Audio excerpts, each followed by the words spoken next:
So with winter having just started, it feels like a perfect time of year to run through everything I do, have bought or have been given to help keep warm when car camping. So first up, we will have what I call the low-tech options, and these are actually the easiest options, and they actually do a really good job just by themselves. So I'm thinking the main way that you're going to lose heat when car camping is through your windows, and that's of course because these are exposed directly to the outside. So what you need to do is to cover all of your windows.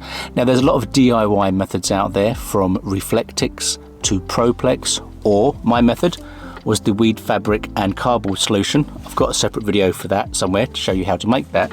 But equally, if you don't want to do it yourself, you can buy pre-made ones, although obviously these are going to be a lot more expensive. Now what I've done to hold my blackouts down even more on the back windows is I've put Velcro all the way around the window's edge. Now this has two benefits.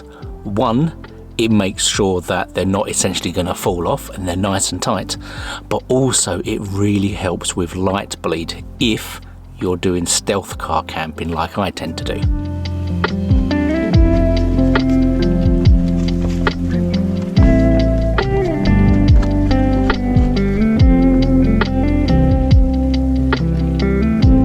But on the side windows, I haven't gone for the Velcro.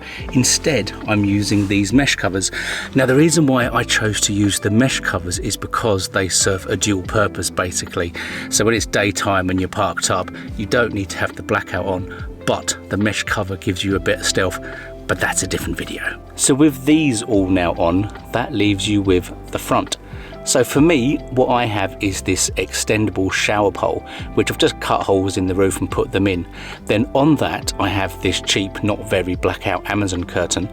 But the important bit is this actual blackout curtain, which I put on the curtain pole like this. And once this is on, the important thing I've then got is Velcro down the sides, and that holds the curtain firmly in place. And with the blackout curtain on and all Velcro down, this creates what I call my car camping cocoon, because with all the windows all covered and the blackout curtain covering up the front, basically leaves you with this little area, your cocoon. And I think this is quite an important way of trying to keep your space warm, because at the end of the day, this is a very small space, so it will hold in the heat a lot better because it's got less places to escape. Shame I'm not car camping. I love the sound of rain on the roof. And with the car camping cocoon complete, now we can move on to my bed. Now what I find really helps is quite simply having a half decent sleeping bag. So mine is only a 2-season 8-tog Vango one that I bought, but I do find it to be fantastically warm for the majority of the time.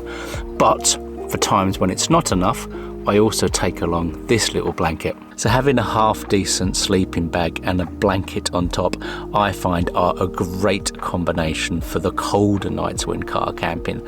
But for when it's really cold and you're still sticking on the low-tech vibe, well, Oodies. These are absolutely fantastic for car camping.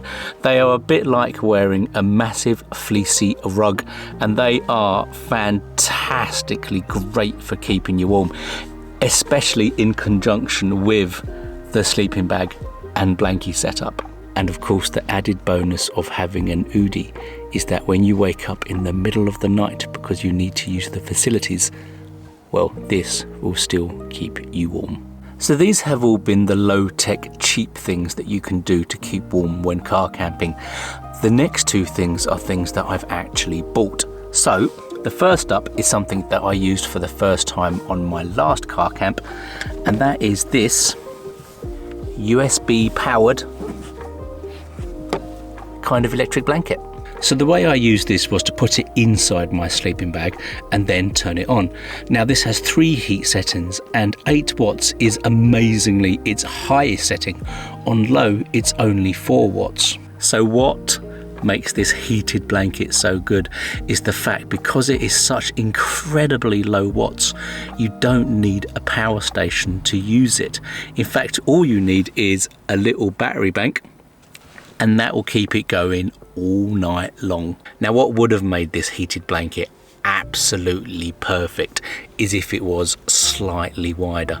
As you could tell, it is the size of basically a small single, so it's perfect as an under blanket in your sleeping bag, and you could quite easily put it on top of you in the sleeping bag too. But it would be perfect if you could wrap it around yourself. But I'm not going to moan, because £21, 8 watts, it's a no-brainer really. Now, the next thing I bought to keep warm when car camping is something I still haven't actually used on a car camp yet, and that is this little 12-volt auto heater fan. So this is actually a window demister, but I thought it could be quite useful for heating up this small cocoon space for a limited amount of time. So this draws 100 watts on the power station, so you would need a decent power station to power it. But my hypothesis is that I could whack this on for, say, 5 minutes, not long, just like 5 minutes in the morning, like when you first wake up and it's freezing in the car, and I think this will chuck out just enough heat to take the edge off. So it's not like a proper heater, it's not going to get the space baking hot, but I do think it could be quite good at just taking the edge off. And once again, this was only cheap. It was on Amazon and cost this much, and yeah, I think it can be quite good. And that takes us to the final stuff I've been given section, and this is heated clothing.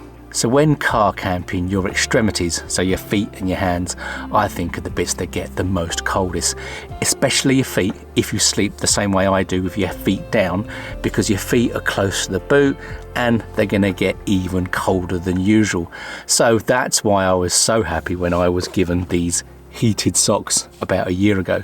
So I used these last year car camping, and what I found is, because they do come with their own little power packs, one for each sock, and I found having these on its lowest setting, they would just about last a whole night. And whilst on their lowest setting they don't get super hot, they basically just take the edge off enough so you don't feel the cold as much as you otherwise would. And the second item that I was given was this heated fleece hoodie jacket.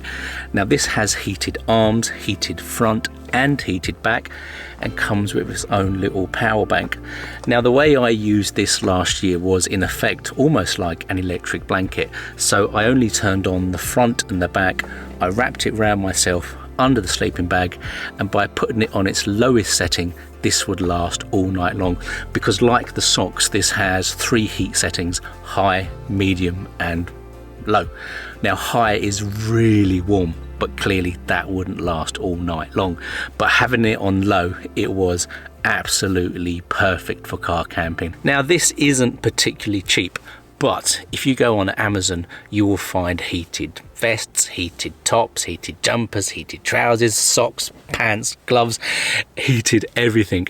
And I think that's more the point I'm really trying to make, is that actually heated gear is actually a really good way of keeping warm whilst car camping, especially when they come with their own power banks. And basically, from what I've found on the ones that I've got, if you have them on their lowest settings, then they will last a whole night. So this is all the stuff that I've made, I've bought, or I've been given to help myself keep warm when car camping. But what little tips do you have? And I hope, as always, that you have found this video useful and it's maybe given you some ideas that you hadn't thought of already. So until next time, take care.